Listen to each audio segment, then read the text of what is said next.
सरकार ने जगह नहीं दिया।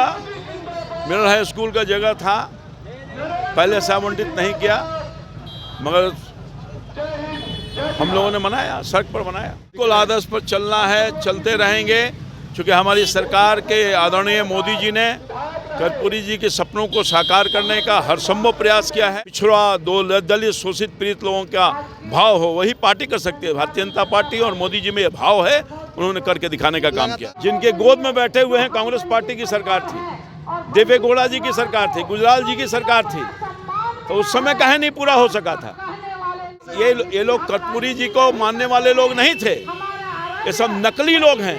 असली लोग अगर कोई है तो भारतीय जनता पार्टी और मोदी जी है, जो सम्मान देने का काम किया, ऐतिहासिक काम किया। देखिए, आज जननायक कर्पूरी ठाकुर की जो 100वीं जो जयंती है वो यहाँ बीजेपी कार्यालय के समीप में मनाई जा रही है। इसी क्रम में जो पाटलिपुत्रा के सांसद हैं रामकृपाल यादव, उन्होंने बड़ा बयान दिया है। मैं आपको बताऊं कि उन्होंने साफ तौर पर कहा है कि आज तक जितने भी जो महागठबंधन, जो इंडिया गठबंधन के दल के नेता हैं, उन्होंने जो कहा है कि बराबर हम मांग करें, हमारी मांगों के बाद जो है नरेंद्र मोदी के द्वारा दिया गया है, तो उन्होंने साफ तौर पर कहा है कि गुजराल की सरकार उन्हीं के समय में थी, जिस समय जो है नरसिम्हा राव थे, उन्हीं के समय में थे। तो आखिर जननायक कर्पूरी ठाकुर को उन्होंने जो भारत रत्न का है क्यों नहीं दिया है? उन्होंने साफ तौर पर कह दिया है कि जो कहते हैं कि कर्पूरी के चेले हैं वो नकली चेले हैं। पहले सुनिए कि क्या कर रहे हैं पाटलिपुत्रा के सांसद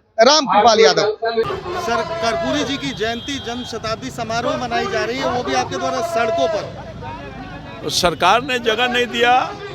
मिडिल हाई स्कूल का जगह था, पहले से आवंटित नहीं किया, मगर हम लोगों ने मनाया, सड़क पर मनाया। सड़कों पर जितने भी कार्यकर्ता थे, देखा गया कि सड़कों पर बैठ के अपने नेताओं को सुन रहे हैं, कर्पूरी जी के आदर्शों पर चलते हुए। बिल्कुल आदर्श पर चलना है, चलते रहेंगे, क्योंकि हमारी सरकार के आदरणीय मोदी जी ने कर्पूरी जी के सपनों को साकार करने का हर संभव प्रयास किया है। और मोदी जी के प्रति तो आभार व्यक्त करते हैं। अति पिछड़ा समुदाय के लोगों को सम्मानित किया, कर्पूरी जी को सम्मानित नहीं किया भारत रत्न देकर के, बल्कि गरीबों का सम्मान किया, वंचितों का सम्मान किया। और ये वही कर सकता है जिसके मन में पिछड़ा, दलित, शोषित, पीड़ित लोगों का भाव हो वही पार्टी कर सकती है। भारतीय जनता पार्टी और मोदी जी में ये भाव है, उन्होंने करके दिखाने का काम किया। सर, जदयू कह रही कि कर्पूरी जी हमारे थे, हम उनके सिद्धांत पर चल रहे हैं। वो भटक गए हैं, वो भटके हुए लोग हैं। और सही रास्ते पर अगर कोई चल रहा है तो भारतीय जनता पार्टी चल रही है और मोदी की सरकार चल रही है।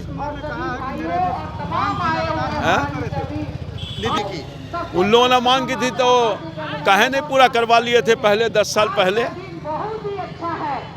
जिनके गोद में बैठे हुए हैं, कांग्रेस पार्टी की सरकार थी, देवे गौड़ा जी की सरकार थी, गुजराल जी की सरकार थी, तो उस समय काहे नहीं पूरा हो सका था। क्या लग रहा है सर कि ये लोग कर्पूरी जी को मानने वाले लोग नहीं थे, ये सब नकली लोग हैं। असली लोग अगर कोई है तो भारतीय जनता पार्टी और मोदी जी है, जो सम्मान देने का काम किया, ऐतिहासिक काम किया। लगातार सर कहा जा रहा है कि मोदी सरकार ने जो वादे किए थे, चाहे वो धारा 370 हो, राम मंदिर का निर्माण हो, तारीख हो, और फिर कर्पूरी जी को भारत रत्न। निश्चित तौर पर भारतीय जनता पार्टी जो कहती है सो करती है, केवल वादा नहीं करते, हम उसको जमीन पर उतारने का काम करते हैं। और आपने देखा होगा पिछले 10 साल के अंदर जो भी वादा किया था, जिसकी चर्चा आपने किया, 270 की बात हो, राम मंदिर का मामला हो, या भ्रष्टाचार से मुक्ति का मामला हो, गरीबों और किसानों का कल्याण का मामला हो, योजनाओं के माध्यम से ये सब काम पूरा किया है।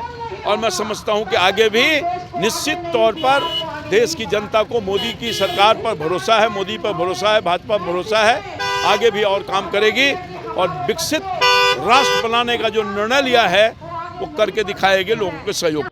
तो आपने साफ तौर पर सुना कि रामकृपाल यादव कहते हुए नजर आ रहे हैं कि प्रधानमंत्री नरेंद्र मोदी ने जो अति पिछड़े लोगों को सम्मान देने का काम किया, जिस तरह से जो जननायक कर्पूरी ठाकुर को भारत रत्न देने का काम किया है, कहीं ना कहीं इससे बिहार की प्रतिष्ठा है वो बढ़ी है। जो गरीब हैं, पिछड़े हैं, वंचितों हैं, उनका जो है मनोबल बढ़ा है, उनका आत्मसम्मान बढ़ा है। वहीं इंडिया गठबंधन के नेताओं पर तंज कहते हुए उन्होंने कहा है कि ये जो लोग हैं वो फरेबी हैं, नकली चेले हैं। फिलहाल जिस तरह से उन्होंने जो बयान दिया है वो अब देखना ये है कि जिस तरह से जो मास्टर स्ट्रोक खेला, हम कह सकते हैं कि 2024 से पहले जो है मास्टर स्ट्रोक जो है नरेंद्र मोदी ने अति पिछड़े वोटरों को साधने के लिए जो मास्टर स्ट्रोक खेला है, अब देखना है कि बिहार की जनता है कितनी इनके जो मास्टर स्ट्रोक है उस पर खड़ी उतरती है। फिलहाल आप देखते रहिए नेशन सिटी लाइव।